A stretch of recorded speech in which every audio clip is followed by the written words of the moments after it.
जे माणूस काळं दिसतं का नाही ते माणूस बघा कुठं मेकअप करून फाउंडेशन लावून हे करून बरंच काय काय लिपस्टिक लाली काय म्हणतात ते काजळ हे लावून ते गोरं दिसायचा प्रयत्न करतं. मी काय तसं करत नाही बघा.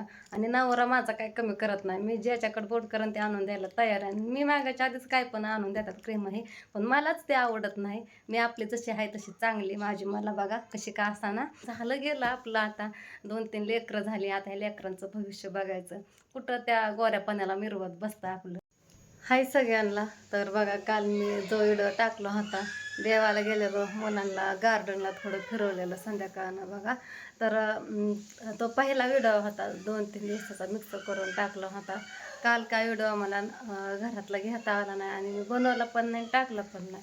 तर त्या व्हिडिओ खाली अशा कमेंट होत्या. तर चला म्हणलं तुमच्या प्रश्नाचं उत्तर तुम्हाला द्यावं जरा, चांगलं काय वाईट काय. तर अशा 2 कमेंट होत्या. मी ती कमेंट आल्याच वाचली होती. फक्त मी सगळ्या वाचल्या होत्या. म्हणलं एकदाच लाईक करून टाकावं. आणि कधी कधी वाटतं लाईक पण करायला नको, पण ते सारखं सारखं कुठवर बघायच्या काय कमेंट आलं पण काय. मी तशा ती वाचल्या पण होत्या आणि ते ओपन नाही ना केल्या. त्यावर दिसतात बघा नोटिफिकेशन पडले ना, ती कमेंट केलेली त्याची नोटिफिकेशन पडते तिथं दिसते बघा. मग ते वाचल्या होत्या. तर त्या कमेंट अशा होत्या की बाकीच्या चांगल्या पण होत्या बघा. चिकन छान केलं, रस्सा छान बनवला, तर त्याच्याबद्दल पण थँक्यू. आणि दुसऱ्या कमेंट केल्या त्याच्याबद्दल पण थँक्यू. त्या 2 कमेंटबद्दल तुम्हाला मी सांगते काय होत्या त्या. तर चांगल्या होत्या त्या पण कमेंट. तर मला काय म्हणायचं नाही तुम्ही कमेंट करू नका म्हणून. तुमचा अधिकार आहे तो कमेंट करण्याचा, तुम्ही करत जावा. पण इतकं पण की मुलं तिकडं लय गोंधळ घालतात. आंघोळ्या करायला गेल्यात शावर खाली तिकडं आंघोळ्या करतात. त्याच्यामुळे सगळं लक्ष तिकडं जातं. दार लावून घेतलं तरी पण त्यांचा गोंधळ सगळं ऐका येतोच आहे बघा इथं. तर एका ताईंनी कमेंट केली, म्हणजे तिथं त्यांचं नाव आहे, नाव काय सांगत नाही मी, वाचलं नाव आत्ता पण. आणि दुसरी होती त्या पण तीच त्या ताईंनीच गेली बघा ते. तर तुम्ही पण वाचल्या असतात आणि त्याला लाईक पण केला भरपूर जणांनी. असू द्या म्हणलं, मला काय त्याचं काय वाटलं नाही, कारण आपण दिसायला तसं आहे त्याच्यामुळं काय विषयाचं नाही बघा. असून असून काय जगाची वेगळी दिसते तेव्हा मी तरी तेव्हा मला वाईट वाटायला. तर ते कमेंट अशी होती की किती घाण दिसते बाई शी, असं काहीतरी होतं बघा. हे किती घाण दिसते आणि तिथं पुढं हसलेलं चिन्ह होतं पहा बघा. आणि मग त्याच्या पुढं असं पण होतं की लिहिलेलं जगाचे वेगळे हीच काम करते. तर तुम्हाला तर सगळ्याला माहितीच आहे. माझं ब्लॉग म्हणजे व्हिडिओ घरातला असतात, मी कुठं बाहेर जात नाही. आणि इतर पण दुसऱ्यांचं बघा, कोणाचं पण बघा, फक्त घरातलंच असतात बाहेरचं असतात. मग आता घरातलं व्हिडिओ म्हणलं की मग घरातलंच माणूस दाखवतं की रेसिपी हे बघा, कुठं काय बनवलेलं, कुठं बाहेर गेलेलं, मुलं खेळलेली, हे दुसरं काय दाखवणार. आता ब्लॉग म्हणलं तर. आणि बाकीचं पण यूट्यूबवर बघा तेच असतंय सगळ्यांच्या ह्यात, फक्त बोलणं वेगळं असते बघा. आणि तसं मी कोणाचं काय बघत नाही, पण मी एका ताईंचंच फक्त बघत असते. पण कुठं पण बघा घरातलंच असतंय सगळं केलेलं, रेसिपी शेअर केलेलं. तर तसंच त्या पद्धतीने मी पण तुम्हाला दाखवत असते. तर असू द्या, हा विषय तर सोडते आता. तर बघा मी आहे काळी, म्हणजे एवढी पण काय काळे नाही, थोडेसे काळे सावळी बघा. आणि एवढी पण काय असं गोरी पण नाही काळं पण नाही, मध्यमच आहे बघा. तर बघा देवाने शेवटी 2च रंग दिलात बघा, एक तर गोरा नाहीतर एकदम काळा बघा. तर त्यातनंच माझा एक कलर आहे काळा. तसं पण आता मी इतकं निवळ आहे का नाही, म्हणजे काय म्हणतात ते चेहऱ्यामध्ये माझ्या बदल झाला आहे लग्न झाल्यापासून. लग्नाच्या आधी मी खरंच बघा काळे होते, तरी पण ह्यांनी माझ्या संग लग्न केलं का मग काय मला माहिती नाही बघा. माणसामध्ये 2 गुण असतात बघा, एक तर वाईट नाही तर एक तर चांगलं. काही पोरं सारखीच येतात, टॉवेल तरी दे, कपडे तरी दे, तर चालूच आहे.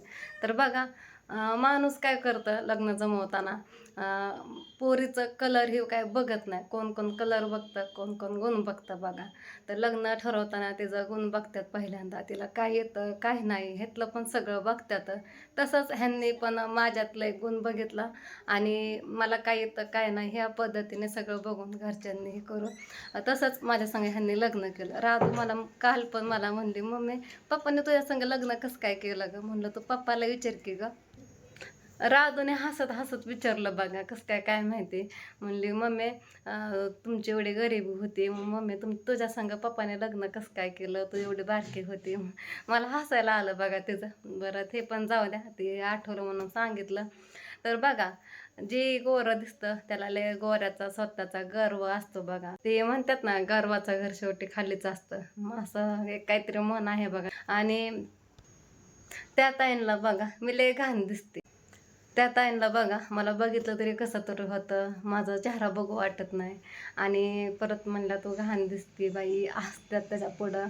तर असं काय माझ्यात वाईट आहे काय माहिती, बरं झालं मला सांगितलं तुम्ही मी घाण दिसते म्हणून. घाण म्हणजे काय काय माहिती, आता अजून काय तिसरा शब्द आहे काय. मला तर देवाने डोळं दिल्यात, नाक दिलंय, अजून काय तोंड दिलंय, कान दिलंय, सगळं काय असेल ते दिलंय बघा. आणि हां, राहायला विषय बघा, इथं लागलेला मग गाडीवनं पडले होते ना, ह्याच्यामुळे अजून थोडंसं खराब दिसतंय. हे डाग बघा थोडा थोडा दिसतंय, थोडासा खोलगा अजून भरून आला नाही. त्याच्यामुळे अजून ते थोडंसं बघा बेकार दिसतंय. आणि राहायला विषय अजून माझ्या दाताचा बघा, कोण कोण म्हणतं हे फावडीच आहे. तर मी ह्यांना पण विचारलं, अहो माझा दात काय तुम्हाला बाहेर आल्यासारखं वाटतात का हो. ह्यांनी म्हणलं नाही, तू काय विचारते, ह्याला पण भरपूर दिवस झालं, 1-2 आठवडे झालं ह्यांना मी विचारलं होतं. म्हणलं नाही अहो, एक कमेंट आली होती ही फावडीच आहे, तिचं दात बाहेर दिसतात हसताना करताना. तर त्याचं काय माहिती आहे का, माझी तब्येत नाही आहे आणि माझं सगळं गाले आत गेल्यामुळं ते ना हसताना बोलताना हे वरचा थोडंसं बाहेर येतात. कारण गाल सगळं माझं आत गेलं, तब्येत खराब झाली. त्याच्यामुळं थोडीशी तब्येत चांगली झाली ना, मग ते दात पण तसं दिसणार नाही. म्हणून तो दाताचा एक प्रॉब्लेम आहे बघा. थोडी तब्येत झाली ना, मी पण एवढे तेवढे दिसलच की चांगले. आता हाडकुडे हाय म्हणलं ती घाण दिसणारच ना, बेकार कशी तरी दिसणारच ना. ज्याची तब्येत आहे ती बघा कसं का दिसणार, ते छान दिसतंच का नाही. राहिला विषय काय, ते तुमचे पण तब्येत असलं तर मी पण छान दिसणारच आहे की, काळा असो नाही तर गोरा असो, आहे का नाही. मग तशी थोडी मी जाड झाली ना, मग मी पण थोडीशी जरा चांगली दिसन का नाही हो, नाही दिसायची आहे का नाही. आता मीच कशी तरी दिसते म्हणल्या, कुठली दिसायची मी तरी चांगली आहे का नाही हो. तब्येत नाही आणि त्यातमध्ये अजून चेहरा माझा बघा थोडासा उभा आहे, त्याच्यामुळं ते अजून ते गाल डोळं माझं बघा ते खोलवर गेल्यात, त्याच्यामुळं तसं दिसतं जरा.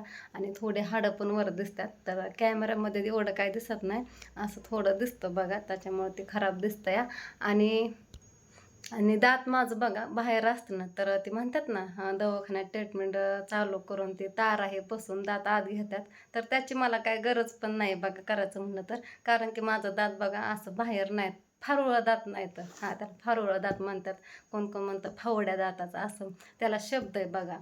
तर तसं माझं काय दात नाही येतं बघा, ही एक तुमचा गैरसमज काढावा म्हणलं. माझं दात चांगलं आहेत आतमध्ये, फक्त ती जरा बाहेर येतात बोलताना तब्येत नसल्यामुळं, सगळं गाल हे आतमध्ये गेल्यामुळं.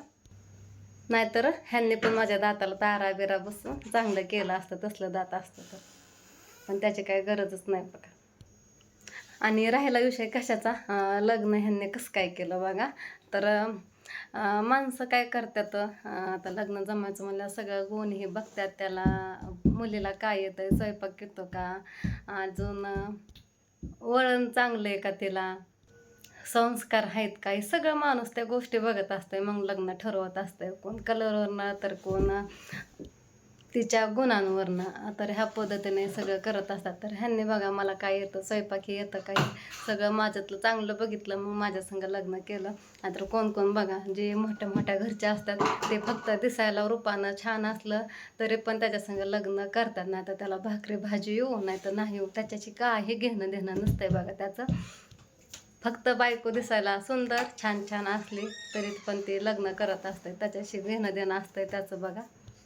त्या मुलीला स्वयंपाक बनायला येऊ नाही येऊ म्हणतात, आपण परत शिकूच की, शिकता शिकता येतच की, तर हे विषय असतोय. आणि भरपूर जणांना बघा लग्न झालं तरी काहीच बनवायला येत नाही आहे, उदाहरण सांगते बघा. आणि काय कायांचं असतंय पण असं बघा, मी भरपूर जणांचं ऐकलं आहे होतं, लग्न झाल्याच्या पुढं भाकरी भाजी शिकले करायला, काहीच येत नव्हतं, भाजी बनवा येत नव्हती, कुठला पदार्थ बनवा येत नव्हता.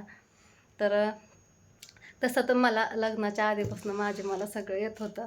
मी 5वीत होते तेव्हापासून बघा मला स्वयंपाक हे करायला सगळं येत होतं आणि मला कोणाची शिकवायला गरजही पडली नाही. असं आई स्वयंपाक हे करायला बसले का नाही, मी बघायचे चपाती कशी करते, भाकरी कशी बनवते, भाजी हे बघून बघून शिकले. आईने सुद्धा मला असे लय शिकवायची गरज पडली नाही बघा.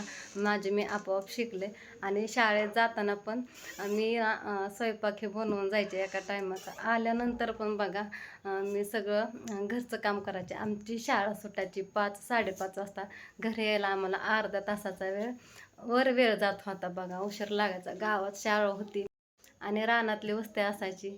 मग उशीर व्हायचा. येऊन मग घरी शाळांचं बघा झाडलोट, परत भांडी, कधी कधी स्वयंपाक हे बनायची. आई वडील कामाला जायचे ना, मग तसंच मग मला ते माझ्या अंगीसारखं ते काम काम असायचं बघा. जे माणूस काळं दिसतं का नाही ते माणूस बघा कुठं मेकअप करून, फाउंडेशन लावून, हे करून बरंच काय काय, लिपस्टिक, लाली काय म्हणतात ते, काजळ हे लावून ते गोरं दिसायचा प्रयत्न करतं. मी काय तसं करत नाही बघा.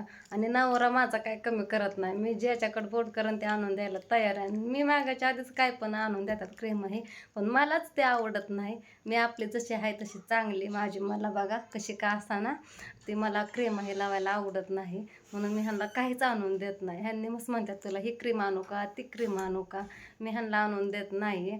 आता मला वाटत नाही का मी पण गोरे व्हावं, पण मी कुठे एवढे काळे तर मी गोरी व्हावं. झालं गेलं आपलं. आता 2-3 लेकरं झाली. आता ह्या लेकरांचं भविष्य बघायचं. कुठं त्या गोऱ्या पाण्याला मिरवत बसतं आपलं, हे का नाही. नाहीतर ते मला पण येतं की सगळा मेकअप करायचा, कुठं काय पावडर थापायची, फाउंडेशन थापायचं, अजून काय काय म्हणतात ते लावायचं. तसलं करून मला येईन गोरा दिसाय, पण मलाच ते आवडत नाही बघा. नाहीतर ते बरंच काय काय जण काय काय लावून लावून लय गोरं दिसायचा प्रयत्न करतात, पण शेवटी कलर काय बदलत नसतंय बघा. कुठं कशाला खर्च करत बसायचं वायपट. तिचा आपला खर्च लेकरांवर करायचा. काय गं डोगामाव माझ्या इकडं खाऊ खात बसली भेंडी चपाती, दिवाणावरच बसली. मी बसली दिवाणावर म्हणून ती पण येऊन बसली. खाली बस म्हणलं तर म्हणते तू बस आते खाली.